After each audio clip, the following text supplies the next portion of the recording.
Bonjour et bienvenue sur cette nouvelle revue d'actualité. Cette semaine, nous allons commencer par une nouvelle qui nous vient de Corse. En effet, je voulais vous parler de la chapelle Notre-Dame de la Serra. Alors, plutôt qu'un long discours, je vous laisse admirer les belles images de cette chapelle qui domine la ville de Calvi. Et sur les sommets que vous voyez, il y a une statue de la Vierge qui a été malheureusement touchée par la foudre il y a peu de temps.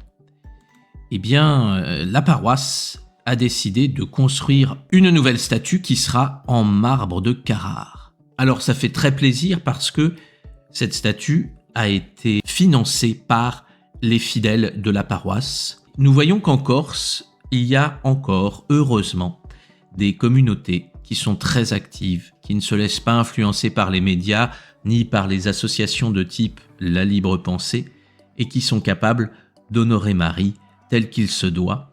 Et même si la statue avait été détruite, eh bien, de nombreux bienfaiteurs ont souhaité donner un peu d'argent pour restaurer cette statue. Et ça fait très plaisir. Sur ces belles images et sur cette bonne nouvelle, je vous invite à vous inspirer des personnes de ce lieu qui sont très ferventes, qui n'hésitent pas à restaurer et à honorer la Vierge Marie, et ça fait très plaisir. En deuxième actualité, je voulais vous parler d'un autre incendie qui est passé totalement aperçu, même les chaînes locales n'en ont pas parlé. Et c'est encore une fois très interpellant puisqu'il s'agit d'un véritable incendie ravageur qui a touché, donc quasiment au début de l'année, c'est très tôt dans la matinée, la chapelle de Saint-Eugène à Aurillac. Alors l'incendie s'est déclenché vers les 6h du matin. Heureusement, donc les pompiers d'Aurillac sont arrivés rapidement pour maîtriser l'incendie. Mais là aussi, comme vous le voyez sur ces images, la chapelle a été totalement embrasée. Cela fait écho à ce que nous avons vu la semaine dernière à Londres. Et encore une fois, on ne peut que s'étonner qu'aucun média n'en parle. Alors, on ne peut que s'en étonner. Maintenant, si vous suivez ces revues d'actualité depuis un certain temps, j'espère que vous avez commencé à comprendre, à prendre conscience que les médias ne vous donnent que certains types d'infos pour orienter votre pensée, pour orienter votre opinion, pour vous faire croire à une réalité qui n'existe pas, et voire même vous montrer une réalité à l'inverse de ce qu'elle est réellement. Comme vous le voyez, comme on l'a vu, il y a des profanations, il y a des incendies, ce ne sont pas des petits incendies là, c'est vraiment toute l'église qui a brûlé, il y a une véritable volonté, je vous en montrerai malheureusement d'autres dans les semaines à venir.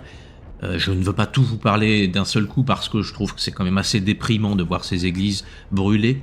Mais encore une fois, vous allez voir que ce ne sont pas des coïncidences.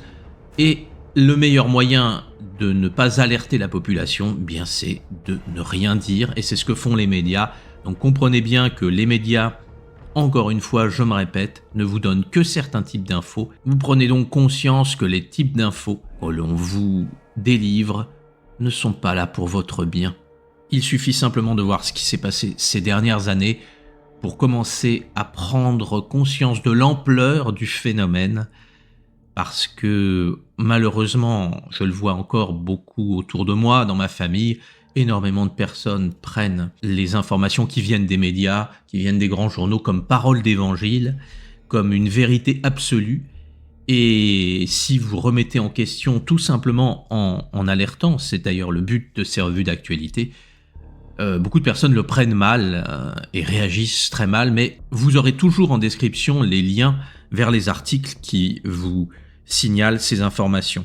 Tout cela pour vous dire qu'une personne en commentaire la semaine dernière m'a dit « Ah oui, mais j'ai partagé vos vidéos, on m'a dit que c'était des fake news. » Toutes les infos que je dis sont appuyées par des articles.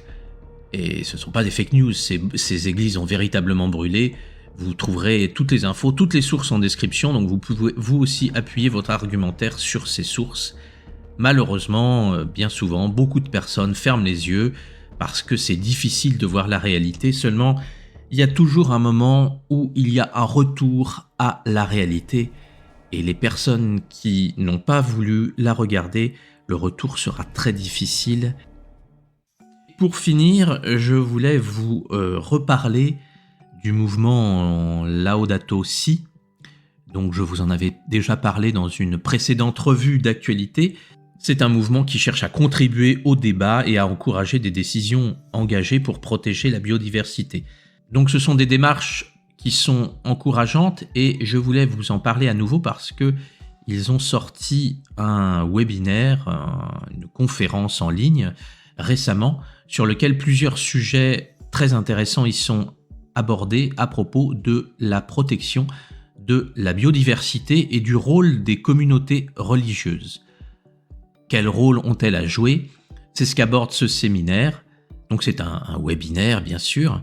Il est assez récent. Je vous laisserai donc en description le lien vers toute la conférence qui est très complète. Il y a beaucoup d'intervenants qui vont vous parler de sujets assez différents comme la protection des oiseaux, des agriculteurs qui cherchent à restaurer la biodiversité.